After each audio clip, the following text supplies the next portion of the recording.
Mesdames, Messieurs, bonsoir et bienvenue au téléjournal du week-end. 2 personnes sont décédées ce matin à la suite de l'incendie d'une maison à Regina. Dans un message publié sur X, anciennement Twitter, le service d'incendie et de protection de la ville indique que 2 personnes extraites du 2e étage du bâtiment ont succombé à leurs blessures. 4 résidents de la maison voisine ont été évacués en raison des dommages causés sur leur propriété. Le service des pompiers annonce qu'une enquête est en cours en vue de déterminer les causes de l'incident.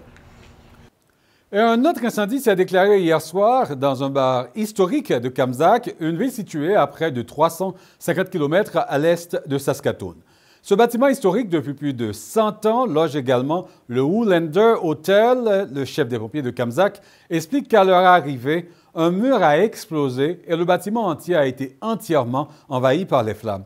Le service des commissaires aux incendies de la Saskatchewan mène une enquête. L'Assemblée communautaire fransaskoise s'est réunie aujourd'hui pour leur première rencontre organisationnelle depuis les élections de novembre.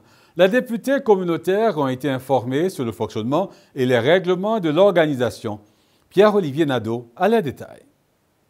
La nouvelle équipe de l'Assemblée communautaire fransaskoise s'est réunie ce matin dans le cadre de la première rencontre organisationnelle de l'Assemblée des députés communautaires depuis la dernière élection. C'était l'occasion pour les députés un peu plus anciens de se rafraîchir la mémoire, mais pour les 3 nouveaux députés de mieux comprendre l'organisation. On fait un peu la place. On dit c'est quoi les règles de jeu, comment on fonctionne, c'est quoi les règlements les limitations sur lesquelles on travaille, quelles sont les politiques, quels sont les règlements qui existent dans la communauté, quels sont les plans d'action, les plans d'affaires qui existent pour s'assurer que tout le monde comprenne le terrain sur lequel on travaille.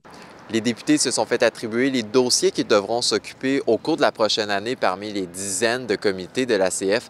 Par ailleurs, l'Assemblée communautaire fransaskoise a un nouveau comité pour promouvoir les lieux historiques francophones en province. On a un nouveau comité qui va se pencher sur créer des dossiers de lieux historiques importants pour la communauté fransaskoise pour qu'on puisse les remettre au gouvernement de la Saskatchewan pour les faire reconnaître comme lieux historiques provinciaux. Denis Simard fait le parallèle avec l'église de Gravelbourg qui est reconnue comme un lieu historique local, national, mais pas provincial. Concrètement, le bâtiment n'a donc pas accès à des financements provinciaux qui permettraient d'assurer sa protection. Également, l'ACF crée un nouveau comité pour la vérité et la réconciliation avec les Autochtones. Sachant qu'il y a des anciens leaders des communautés francophones, surtout ecclésiastiques, religieuses, qui ont quand même créé des torts dans ces communautés. Et nous, on a un rôle de continuer à être dans un rôle de rétablir une relation de confiance avec les gens qui nous entourent. Une représentante du commissariat aux langues officielles a également offert une courte présentation aux députés pour les aider à mieux connaître les droits et les recours disponibles aux francophones. Ici Pierre-Olivier Nadeau, Radio-Canada, Saskatoon. La ville de Saskatoon cherche un nouveau chef de police afin de succéder à Troy Cooper, qui part lui-même à la retraite. Le Conseil des commissaires de police a entamé le processus de recrutement d'un nouveau chef.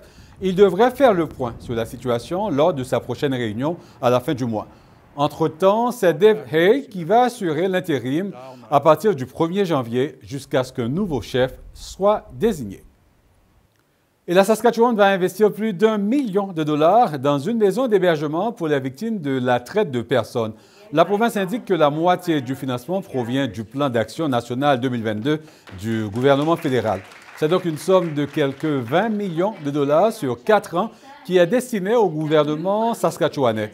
Hope Restored Canada à Saskatoon offre un refuge aux femmes et aux jeunes victimes de traite humaine et d'exploitation sexuelle.